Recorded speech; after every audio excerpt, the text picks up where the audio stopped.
and like a couple people tagged Turbo, and then he reached out to me. So apparently he saw it and he said to send the loop. I mean, first of all, no one really knows how hard you work. I mean, no one really knows where your mind is. And I think that in this industry, in this game, having connections is pretty much everything. Being a producer is not just about making beats. It's about doing what you have to do in order to make this thing full time for you. I got the placement because this other producer was stealing my loops.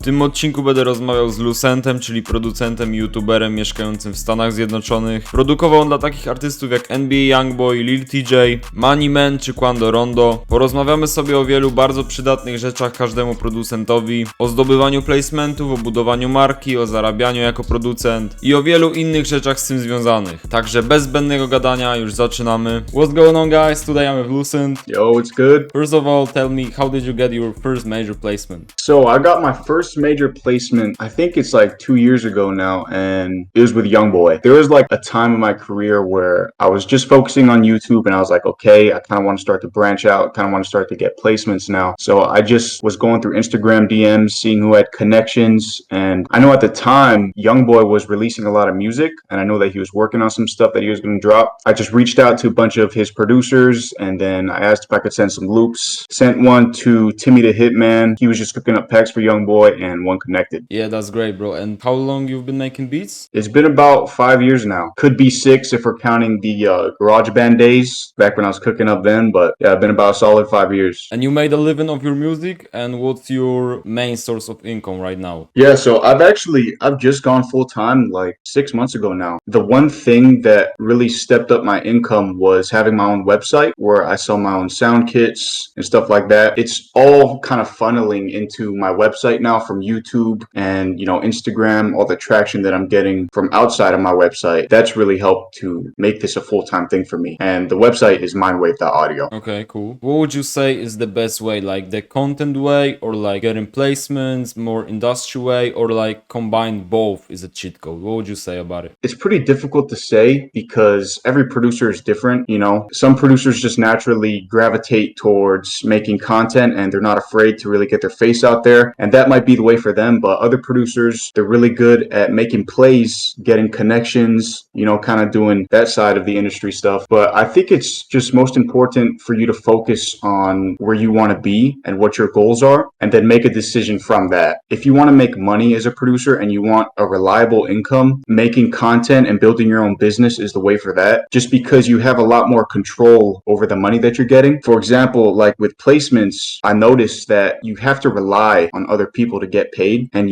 songs could never drop too. If you're a loop maker, you got to rely on the other producer to use that loop, send it to the artist or send it to the engineer too, and then they got to play that for the artist and then getting paid, advance, stuff like that. It's kind of a big process, and I think that the more control that you can have over your business and your money, I think the better. Yeah, right. What would you say is the best networking gem with making contacts with other producers, bigger producers, really working with those guys? What's the best networking gem? One thing that I abide by now is offer instead of ask. There's so many producers that just are still hitting up people in the DMs saying like loop mail, like can I send you stuff? Like those producers already have so many people asking that. You need to think of something else that's going to get their attention, something that they might want that you could provide, and then build off of that. Yeah, for sure, I agree. And like, what's your tips on standing out as a producer in general? Maybe in content or like just your craft? What's the best tips to stand out? I think one way that you can stand out is to just be your authentic self. If you think of it as numbers game, like how many producers are just making tight beats on a YouTube channel? Like there's a lot of producers already doing that. If you can get your face out there, if you can make content, if you can kind of do that to stand out, then that's just going to increase your chances of being seen. Yeah, right.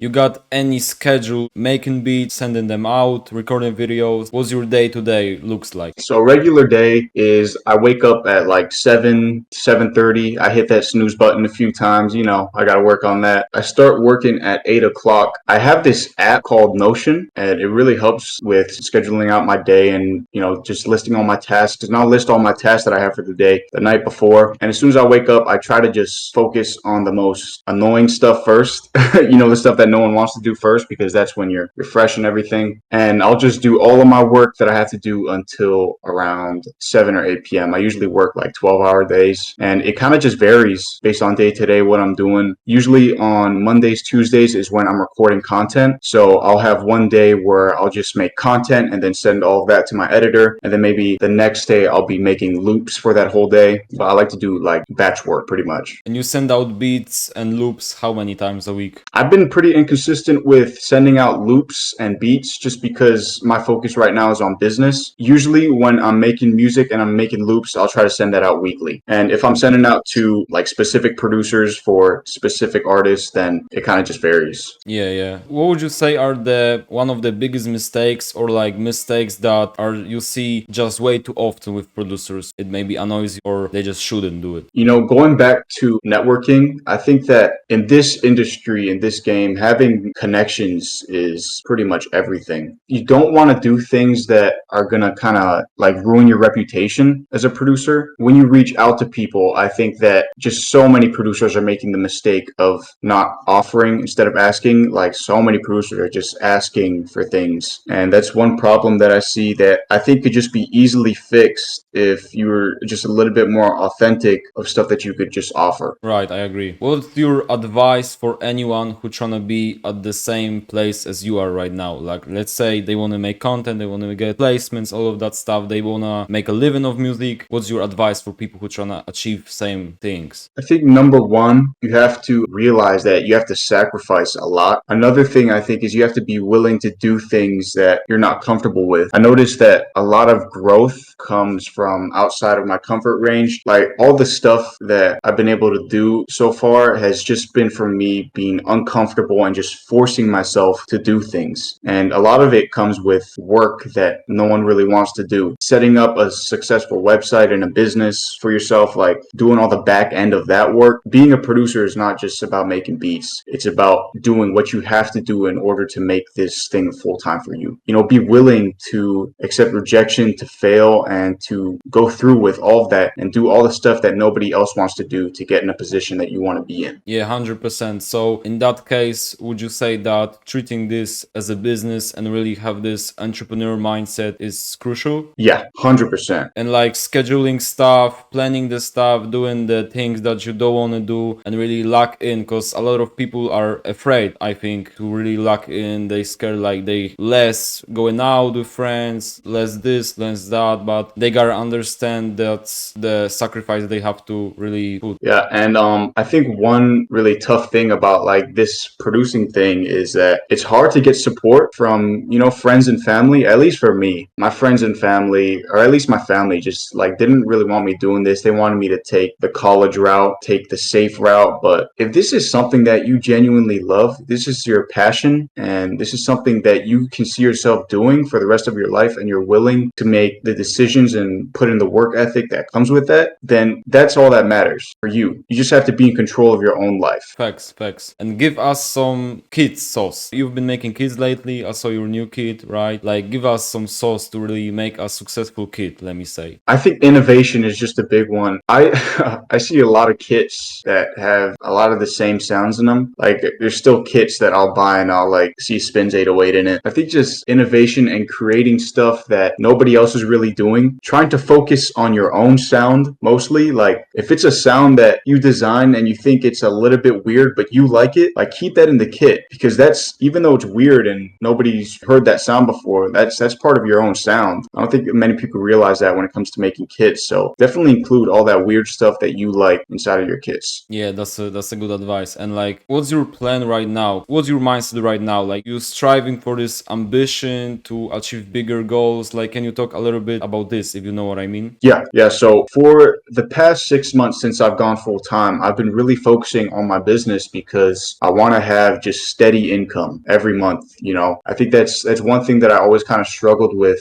when I first started making money with producing, and this has helped a lot with that. But once I have steady income, that can allow me to do things that are more on the industry side of things. So like traveling, you know, I want to go to places where a lot of producers are, like Atlanta, LA, you know, that, and actually network and start to build with artists, because that's kind of always been my main goal since I started producing, just making a living off of my music. And I think having the right money to make that step to be there, to do that, I think that's the safest way to go with just making enough enough money, which is the main thing. And what would you say are the maybe rules or tips to don't get the burnout? Like, because when we grind hard in our rooms or whatever, like we grind and we practice in our craft and our business and stuff, it's sometimes hard because we sit in the same place, we do same things sometimes, we do beats, we make loops and stuff. Is there any tips to not get burnt out in this industry or whatever, like if it's our hobby? I think one important thing that a lot of producers need to start working on is having a balance with outside life too. One thing that I could say is going to the gym has helped me a lot. You know, me personally, but I know a lot of other people too that go to the gym and it kind of just clears their mind, and having an equal amount of time outside of your workspace to focus on your mental health, your physical health is really important to make sure that you don't burn out. And burning out, if you're really working, it's just something that is going to come with all the work that you're putting in, and you can't really avoid it. Just know that when you're burnt out, know when to take a break. You know, just take a week off just to kind of reset your brain. And I think that that helps a lot too. It's just knowing when to take a break when you are burnt out. And when it comes to like social life and grind in your room balance, what would you say about it? You know, it's difficult because I really don't have a social life. I think having a social life is good with people that are the right influence for you. If you have a social life with people that are holding you back, that are wanting you to go party and go drink and do all that stuff every single time that you guys hang out, that's going to affect you in your business. And I think that if you can surround yourself with people that have a similar mindset to you, or even better than you, who have done more than you and have the same visions as you, then I think that's really good to have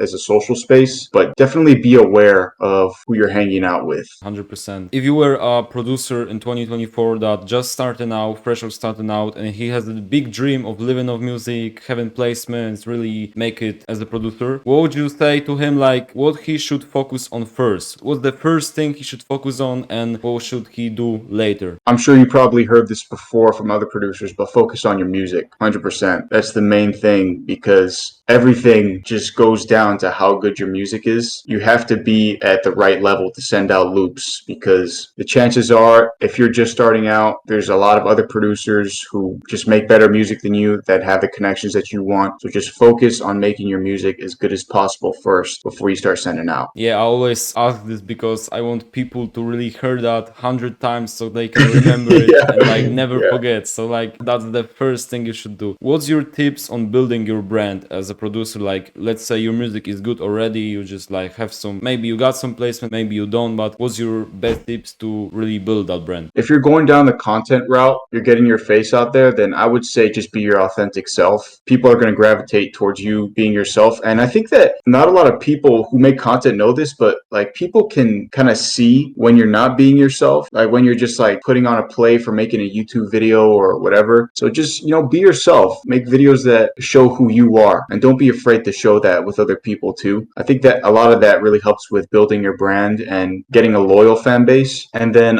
when it comes down to the music side, just focus on your own sound. It's really easy nowadays to get kind of lost because there's so many different producers and different subgenres of everything. Just try to focus on the sound that you like best when it comes to building your brand. Would you say that from the point that you were and you are the Billboard 1 producer, you know, like is there any difference? You feel different, your work is different? Like I know you said you focus on your business right now, but in general as a producer, like when you, let's say, DM other producers or like trying to network and all of that stuff, people treating you different, you feel different. What's the difference before being a Billboard producer, having this placement, and what's the difference after getting that placement and really have this achievement? So the way that I see achievements is the only reason that I got that in the first place was because of my mindset. So that's what I value the most. So nothing's really changed for me. If anything, my mindset has been the same. Like I'm just 100% focused all in on this, even after the fact. For other people, I think that once you have an accomplishment like that they can see, then they start to take you more serious, which can really help with just getting more connections. So like as a producer, I think the hardest part is just like those first years of like just trying to force your way in and trying to get those placements and, you know, build a name for yourself. And then after that, once you kind of start to do that and you kind of get the groove of things, then it starts to get easier. You start to know what to do, and other people start to pick up like, okay, this person takes their stuff seriously. You know, I could see myself working with them. Yeah, right.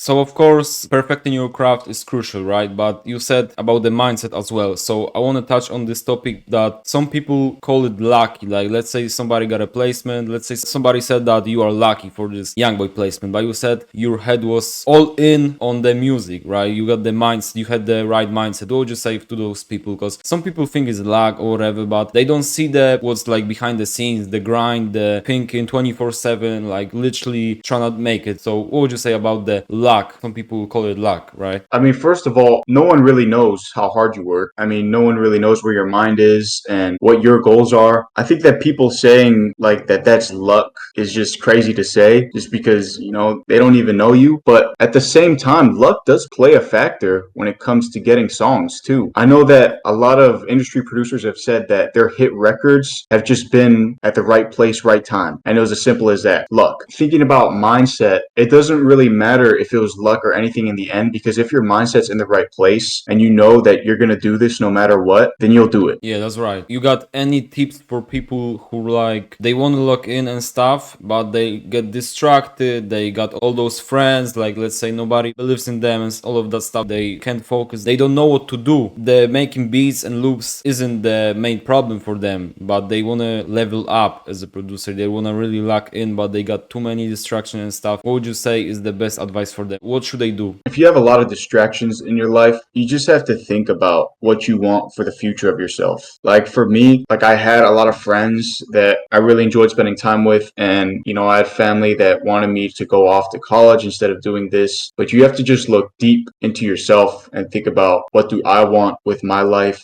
with the future of my life? Where do I want to be? You just have to make the decisions that come with that. Sticking to one thing, especially when it comes with, cutting off friends and going against what your family's telling you, is really tough. But you have to make that and you have to stick with it and know that it's for the better of your own life. You don't regret cutting things or people off. You don't regret any of this mess that you have to go through, right? Never. It was worth it 100%. 100%, because I just know, based on what I love the most, which is this music. I love it so much. Like, this is what I truly enjoy. This is my calling. Like, I'm willing to do anything to get there. If that comes with not listening to family, with having to cut off friends, so be it. Right, but would you say that it can be like the double-edged sword, that just a situation, let's say somebody like 30 years old, whatever, they got kids or something, or they don't have to even be 30, but would you say that it's kind of dangerous situation? Like, you gotta really do those things and really see the progress as well. Like, not just tell yourself and tell everybody, yeah, I'm gonna make it. Like, you all wrong, but this guy, like, it's not seem to he make it. If you know what I mean. So do you mean like people that are in a different situation, like somebody who has kids and who thinks like, I just don't have the time to do this? Let's go that way, yeah. I see that a lot too. Like, producers have a lot of stuff going on with their personal life. They have kids and they feel like they don't have enough time to really focus on doing this full time. First of all, yeah, of course, the situation is different for everybody. But I mean, you put yourself in that situation where you have kids now, and if you really want to do this, you will find a way. I think there's time in everyone's day where they can either choose to, focus on what they want to work at, or kind of just chill and relax. And those are the times where that can make a difference. So even if you have kids or you have like a really busy life, you have to be willing to just find those times where you'd usually just chill and relax, and then just use that time to focus on work, on what you want to do. It's definitely tough because the situation, again, is different for everybody. But like right now in my situation, because I'm young, because I have all this time and I've set this up for myself, and now I can focus on, spending the whole day to do my work on what matters most to me. But yeah, the situation is just different for everybody, and finding those times where you can put in the work, that's all that you can pretty much do. Yeah, right. What would you say, like, kind of going back to this question, but what would you say to the people that are too delusional? I mean, you kind of could be delusional to achieve your goals, but the people that are just maybe talking or just like thinking about this, but it not seems they're gonna make it, but they talk like this, they act like this, maybe they fight their family members, like, nah, I'm gonna be like Southside, you don't know me, you don't know anything. Like, what would you say about this? Because some people go too delusional without actually putting in the work, right? Yeah, I know what you mean. I mean, with this, the work speaks for itself. If you're telling people that, you're going to be the next biggest producer, and like a year later, you have nothing to show for your work, that's just going to prove it. to everyone that you're just talking. I mean, that's about it. I mean, I can't really say anything to them. If you want to be delusional, if that's how you want to be with your life and just talk, then so be it. But yeah, your work is gonna prove everything. Agree. Going back a little bit to networking sauce, right? You said you don't send out loops consistently now because you focus on other things, but what's the sauce to really maybe sending out? Like, you got any tips, any things you gotta take care of maybe when you send out stuff? Like, maybe not the just basic stuff like the sauce, maybe you got something. I think personalization with your emails and when you're sending out is a pretty good tip when it comes to getting your email seen and getting people to kind of memorize who you are. So that could be like including someone's name in the email that you're sending to. I know that there's like a few like email services that can do that when you're sending out mass emails, but like I was doing it myself. Like I was putting in everyone's name when I was sending out. And I was like, loops for blah, blah, blah from Lucent. And I think that could be a good way to get people to be like, oh, this person is actually sending to me and this is from them too. And they kind of just start to memorize your emails a little bit more. Also, separate your lists based on the kind of music that they make and also how often they use your loops. That's what I did. So like I've had different lists of producers who really often use my loops and then don't really often use my loops. And then I also separated like a bunch of producers' emails by what style of music they made. So like if I know a lot of producers that made Baton Rouge music for like Young Boy and stuff, I'd have all them in one email list. And then like for like dark trap stuff, I'd have that in a separate email list. I didn't want to send it to the same list because a lot of producers just wouldn't use the same stuff. But really focusing on the other producer's sound and what they might want, I think is the best for getting your stuff to actually be used. Yeah, that's a good tip. And would you say that building connections is the big advantage when it comes to sending loops, when it comes to these producers using these loops and stuff? And what are the crucial rules when it comes to building these real relationships, real connections? Like in this game, connections are everything. I know producers that have been producing for 2-3 years, and just because they have the right connections with certain artists, producers, engineers, they've gotten placements with some of the biggest artists in the world. Connections are really everything. And one thing that I can say about them is that you can't really force them. Connections and relationships with people just kind of have a way of fulfilling themselves in a way, but being yourself when it comes to networking, I think is one big part of actually building that relationship with people. In the beginning too, you should only just be offering instead of asking. Going back to that again, just in the beginning, make sure that you're doing the things that the other producer needs and not just focusing on yourself. Do you had some crazy situations, maybe with royalty stuff, clearing or whatever, like placement stuff, or just regular DMs, or maybe in studio, whatever? Like when it comes to your producer journey, you had any crazy situations? Had a couple, yeah. One of the crazier situations was like a couple years ago, my YouTube channel got hacked and it was my own fault. Like some people reached out to me because they wanted to do a sponsorship. They sent me their VST to use and like somehow I downloaded the VST and it gave it gave them access to my YouTube channel and they completely hacked it. And at the time, that was like everything that I had worked for. I had like 30,000 subscribers and everything, so I was like, geez, this is not good. And luckily, I ended up sorting it out with YouTube and I ended up getting my channel back. That was definitely one of the crazier times of my journey. And then also, I ended up getting a placement with this artist, 10%. I think he's signed to Moneybag Yo or something, or CMG. I got the placement because this other producer was stealing my loops, or stealing my kits actually, off of YouTube, and then was sending the loops out as his own. And then the producer that placed the song recognized the same loop from my YouTube channel when he heard it, and then he reached out to me and asked if it was mine, and I was like, yeah, that is. Like, how'd you even get that loop? But yeah, that was another crazy journey. So,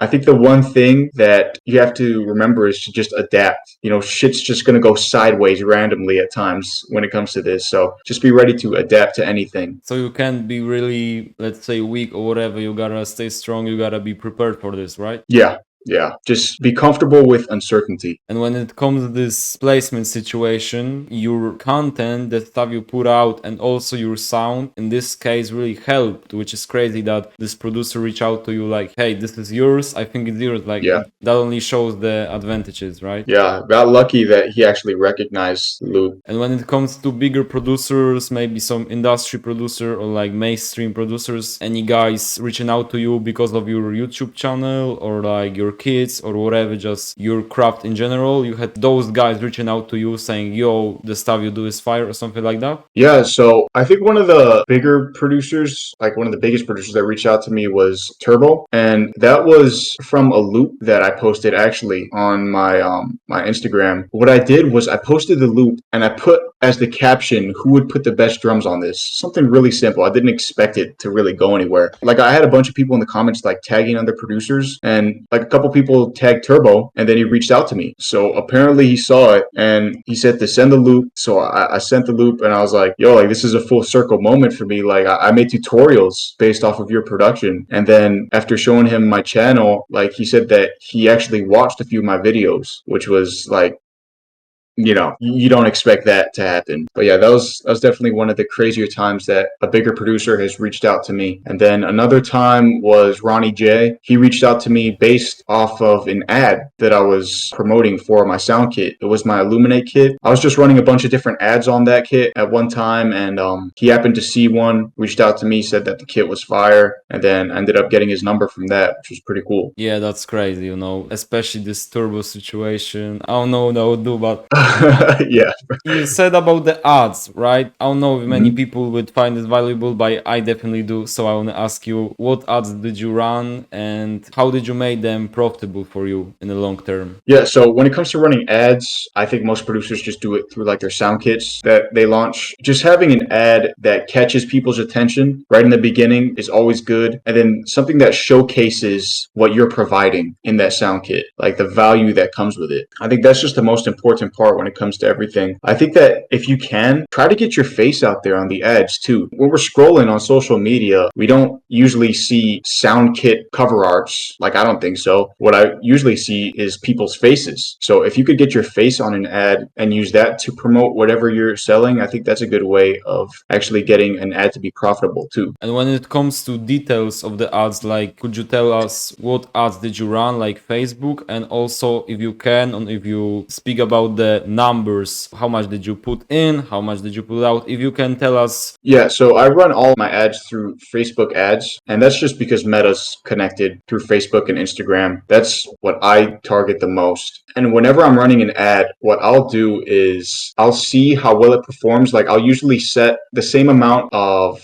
how much the kit is. So if the kit is like $40, then I'll set the amount that I'm spending on ads to $40 just for like the first couple of days, just to see how it performs. As long as the ad breaks even, as long as I get one sale, for example, if I'm putting in $40, as long as I get one sale to break even on that, then I'll increase. And I'll keep on increasing, as long as it's breaking even or doing more. And most of the time it's doing more, so I can just keep on increasing the amount that I'm putting in. And just because, you know, the more money that you increase, the more eyes you're going to get on it. And as long as you're making profit on it, there's no reason not to. Yeah, that's right. And like, what's the point that somebody can really start running these ads, right? So let's say somebody has a kit, but is it really important when it comes to those ads to have this strong brand and recognition, or it's a little bit different thing because it's literally you paying for getting into people's faces, right? So my question is it really important to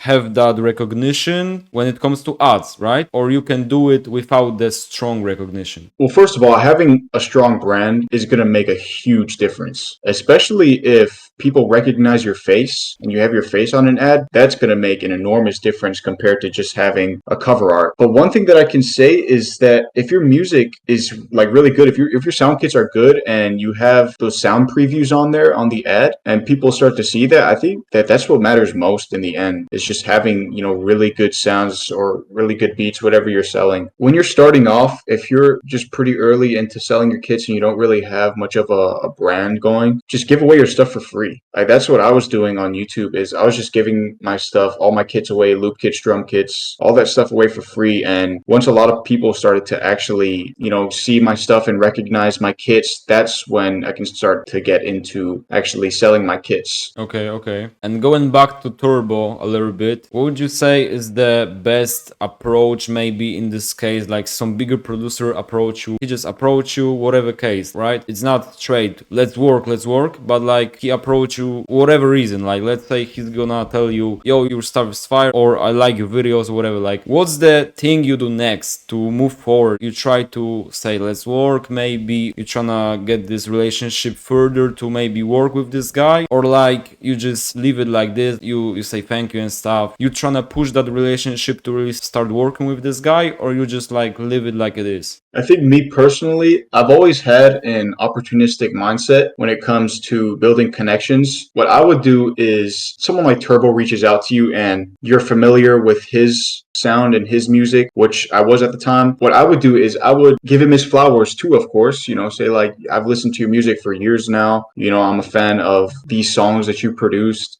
Say like, I think that we could make some fire music together. If someone reaches out to you saying that you're fire, then you guys could probably make some fire music together, especially if you think that their music is fire too. So having an opportunistic mindset and, seeing if this could lead anywhere to the point where you guys make music together, I think is really important. It just depends on the whole situation too. If someone reaches out to you, you're not really familiar with their music, you don't really know what they produce, then it's totally cool to just, say, hey, I appreciate that, and just kind of leave that how it is. But it depends for every situation. Would you say that, again, when it comes to building a relationship, which is very important, would you say when it comes to building relationships, a lot of producers forgot to act like a human being, like they do weird stuff, they approach in a weird way? Would you say that that's the case right now? Some people like don't know how to act really? Yeah, so going back to what I said earlier, like people can see through stuff. So if you're copying and pasting a message like, yo, I love your music, let's work, what's your loop mail? Like 100 different people, like people are going to pick up on that. And I think that that's a big problem. Like when you're talking about like acting like a bot, yeah, people get messages like that, especially industry producers, hundreds of them every day. Going back to what I said earlier, just being your authentic self when it comes to reaching out, genuinely reaching out to the people that you want to work with, that you checked out their music and you think that you could actually make some fire stuff together. I think that's the best way to actually network and build relationships and connections. Right. And when it comes to artists this time, right? Rappers, do you have any experience? You work with like some rappers, like you have any personal connections with them, or you just like, because with Youngboy you probably not, but with smaller artists, maybe artists that you know in real life, or even just texted on IG or whatever, like you've been locked in with some of the artists as well, not only producers? Yeah, so the same thing applies with artists too, but when it comes to artists, I think that the most important thing is just making sure that your beats are fire. Like I think most artists are just a bit more down to business and making the actual music. So just make sure that your beats are fire. Like you don't really have to like force conversations with an artist or like always be reaching out and asking how they're doing and all that stuff. Just make sure that your beats are fire. That's what I can say about artists. And you work in the studio sometimes with artists, like you pull up the studios, or just maybe even with producers, studios in general, you pull up to them, or like you just work mainly by yourself in your room or whatever? I actually haven't really, I kind of live in the middle of nowhere, even though I'm in the United States. So I haven't really been in any studios ever. So that's actually just one big goal of mine, to start traveling and then actually lock into these studios with artists and producers. Okay, cool. So the last thing I want to ask you, you got anything to say maybe to my audience, Polish audience, producers, people that make music? You got any advice, any tip that you want to share with us? I think the most important thing as producers and just as people in general is to figure out what makes us happy, figure out, what we love the most and what we can see ourselves doing for the rest of our lives. Just look deep into yourself and think about what you want to do with your life, what really makes you happy, what your calling is, and just pursue that. Don't be afraid to be looked at as different from other people. Just do what you think matters most to you and be willing to make the sacrifices that comes with that too. That's a great advice. So appreciate you pulling up today. A lot of gems, a lot of value. We talk talked for a Yeah, while, man. so appreciate you for that. And you can share with us if you got any kits on the way. I know you released one just a little bit time ago, so you're working on something. Share us your plans, what you got on the way. Yeah, so I just dropped my Cosmic Files multi-kit. That's on mindwave.audio. And then I'm working on a drum kit right now. Really trying to make all the sounds from scratch. Just really start to make some weird stuff for you guys to try out. So that's on the way. Just focusing on the website, making content as usual as always. And thank you for having me on, man. Really appreciate it. Yeah, stay tuned, guys.